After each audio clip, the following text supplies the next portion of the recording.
My name is Jenna Haywood. I'm Savannah O'Neill. I'm the Capacity Building and Community Mobilization Manager at National Harm Reduction Coalition. My role is to support harm reduction programs, primarily Syringe Services Programs all across the state. Currently there's 55 programs in California. They engage in a public health service, which we know is essential to reducing the spread of all kinds of infections. They were founded on preventing the spread of HIV and hepatitis C. And we know that in this moment of a global pandemic, public health services are more essential than ever. There is a huge risk if we divest from harm reduction services in this moment. There already would have been, because they're operating on shoestring budgets with very little staff and doing life-saving public health work every day in the state of California. Since COVID hit, we know from talking to programs, they need more supplies now than they did before, and there already wasn't enough money to go around. And so right now we're seeing programs talk about having to choose between ordering enough sterile syringes or enough naloxone to serve their community, and that's a choice that no one should ever have to make. So we know that if they're not only spending more on the supplies they already give out, but also adding additional supplies, that it's draining their really limited resources. In regards to personal protective equipment, we're seeing programs spend their personal money in order to have equipment, reusing masks, things that we've heard from a lot of frontline healthcare workers. But that is not a sustainable solution to ensuring that people who are utilizing those services have access to what they need. We've been working with End the Epidemics Advocacy Coalition to bring forward a budget request to the state legislature to increase the supply clearinghouse by $3 million. My name is Jessica Smith. I am the Executive Director at Humble Area Center for Harm Reduction. This is Lori Violette with Face to Face. I am Bronze Courtney. I am Gerald Clemens. Hello, this is Felony Castro with Glide Harm Reduction. Hi, my name's Dallas. Punks with Lunch is an all-volunteer organization. I'm Mary. I am the boss type person at Homeless Youth Alliance. We've seen in California so many of the syringe service programs respond in really incredible ways under the current context of COVID, doing things they were already doing and being really creative to add on services like hand washing stations and structuring their services so that participants can be safe and spread apart, and also so staff can keep themselves safe. And so we've shifted just a little bit. During this time, we've passed out well over 240 tents. I've been bringing meals, high quality meals that are protein rich, and water, along with our syringe access services. You can only give them things out the front door, so that's why this table is set up like it is right now, to create a little bit of distance and also kind of let folks know that they can't come inside, unfortunately. So you can use that whenever you want to go to the subway side. Yeah, they'll give you a sandwich. After every participant, we clean our tables.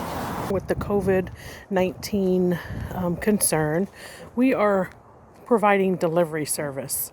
Here's a letter stating it's an essential service for us to be able to provide this service. But we've just been pre-packaging and giving those to people. You know, everyone's wearing gloves and reminding participants to keep distance from each other and also from the staff. And if you can see here, all of these baggies, they're pre-packaged supplies. So the Narcan distribution is 6 feet from the collection of the used syringes, which is 6 feet from the new syringes, which is 6 feet from all the other supplies that we hand out.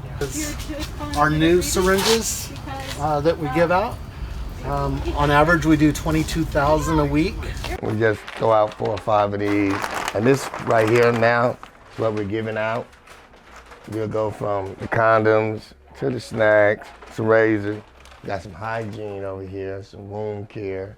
I think kind of the most significant changes we're having here is like limiting the amount of people who can go in, taking temperatures, all that. So you place your order of what supplies you need. You need any needles? What side? The long ones? At the door, you actually get your supplies. Hey, how are you today, sir? Here's a bag for you. And do you need Narcan today? You covered? Be safe out there, sir. And then we're also encouraging folks while they're in line to stay 6 feet apart. We do that by like placing cones and say, hey, stay at the cone. Due to COVID-19, we don't want people to come out and be out as much, so increasing secondary syringe exchange is really important. So making sure people have more supplies than they usually would come get. And that's syringes, bio buckets, supplies, hygiene kits, even food. It's recommended to do needs-based distribution. That means that regardless of how much someone brings in, they should have all the supplies they need to stay safe and healthy. But now, more than ever, a needs-based distribution model is critical. Giving them enough to last for a full month is safer for everyone involved than it is giving them enough to last for a week or only a few days. So programs are giving out more than they ever have, and we're seeing that in rural parts of the state and in cities.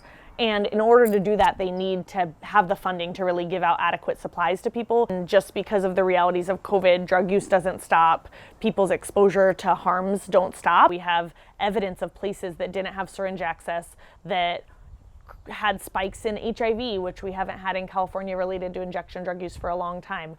The rates of Hep C among young injection drug users skyrocketing. So if we don't provide people essential equipment, those things will continue to spiral. We'll see spikes in overdose if we don't have access to naloxone. We don't want to allow other epidemics that we've been trying to address and that California has stated that is a priority to be a shadow implication of the COVID reality. We've seen not only an expansion of programs in since 2015, but we've also seen an increase in demand. California Department of Public Health surveyed programs to find out how many supplies they were giving out and found that most of them were seeing upwards of a 50% increase in demand, and this is before COVID hit. Syringe service programs are the ones telling people the risks of COVID, educating them, handing out materials, providing hygiene supplies and protective equipment and gloves to people who are living on the streets that people already view as dangerous or unhealthy or vectors of disease, and in this moment that is only heightened the stigma towards